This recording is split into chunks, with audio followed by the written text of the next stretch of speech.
프리버드의 경매 이야기 강은식입니다.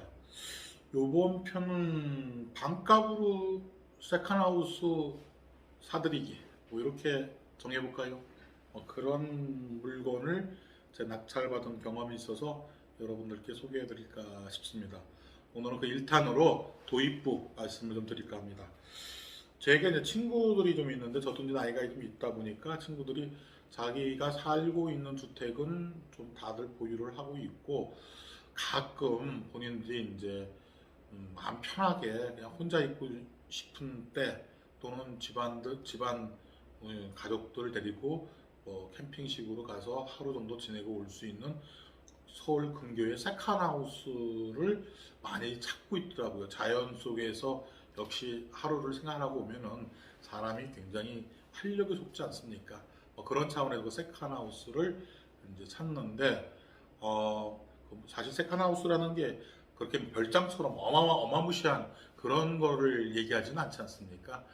보통 이제 우리가 가서 그냥 편히 쉴 수 있는 공간 정도로 생각하기 때문에 대략 뭐 한 1억 정도 선 그러면은 나 하나 취득할 생각이 있다. 뭐 이렇게 얘기를 전달해 오더라고요. 그래서 이 친구가 이제 김포 쪽이 본인의 고향인데 김포 쪽에서 그런 전원주택 뭐 이런 것들을 하나 봐달라. 그것도 반가격에 봐달라. 뭐 이렇게 얘기를 하는데 물건은 사실 그 가격의 산정이 되는 이 물건은 예, 좋은 물건은 가격이 많이 나갈 수밖에 없고 허드레한 물건은 가격이 좀 쌀 수밖에 없는 거예요. 경매 시장이라고 별반 다르지 않습니다. 똑같습니다.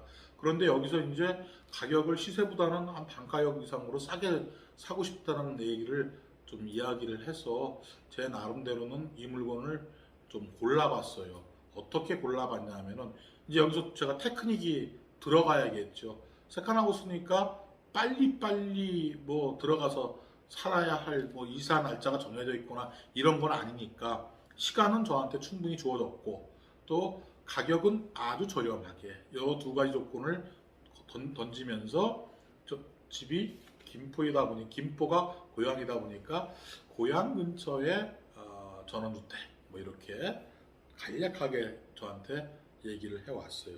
그래서 다른 문제보다도 제가 이때 낙찰받게 되면서 제일 걱정스러웠던 게 뭐냐면 1가구 2주택에 대한 부담감이었어요.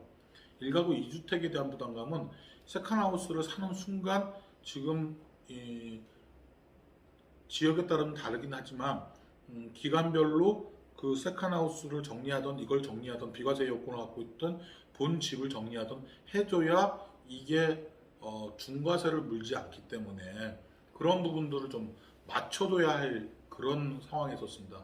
그래서 이 물건을 고르면서 어떤 생각을 했냐면은 주택이 아니었으면 좋겠다. 주택이 아닌데 주택처럼 사용할 수 있는 것이면 좋겠다. 라고 해서 고르다 보니까 건축물 대장을 보니까 농막으로 되어 있는 즉 농사 짓는 분들이 농기구를 창고로 만들어 갖고 농기구를 놓거나 잠시 농사일하다가 쉬는 공간 뭐 그런 공간으로 사용할 수 있게끔 만든 주택 이것을 농막이라고 하는데 이런 주택이 경매에 나온 겁니다. 그러면 이건 1가구 2주택을 좀 피할 수 있는 방법이겠구나 해서 농막에 포인트를 맞췄고 현장을 가서 조사를 해보니까 역시 안에는 사람이 생활할 수 있도록 완전히 잘 꾸며져 나왔어요. 너무 좋게 잘 만들어 놨습니다. 오케이, 그러면 됐고.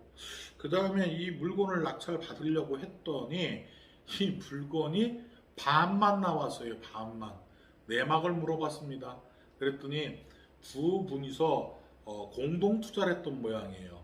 위에 농막이 있는 그 토지를 두 분이 공동으로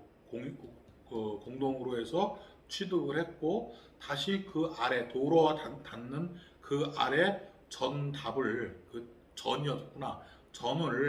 또 공동 명의로 취득을 하셨고 그 옆에 있는 또 전도 공동 명의로 그러니까 필지가 세 개의 부동산 필지가 공매가 진행되는 거였습니다. 하지만 한 사람의 물건만 공매가 나왔기 때문에 반 쪼가리, 그러니까 농막도 반, 앞에 있는 전도 반, 옆에 있는 전도 반, 사건 번호는 위에 있는 거 1번, 아래에 있는 거 2번, 뒤에 있는 거 3번.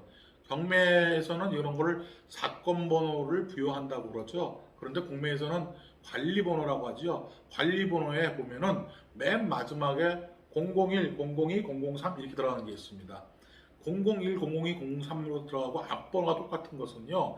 한 채무자가 여러 개의 부동산을 보유하고 있었을 때 각 부동산에다가 물건 번호처럼 부여하는 부호입니다. 그게.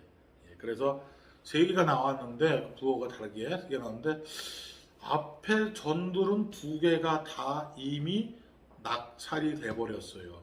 그리고 뒤에 있는 농막, 즉 주택으로 되어 있는 그 농막만 이제 공매가 진행되고 있었던 상황이었습니다. 이게 1억 2,400 반이 그렇습니다. 반이. 그러니까 두 개가 만약 온전하게 하나의 농막으로 감정됐다면은 한 2억 4천, 2억 5천 정도가 됐겠죠. 근데 반이었기 때문에 1억 4천, 2억 2,400만 원.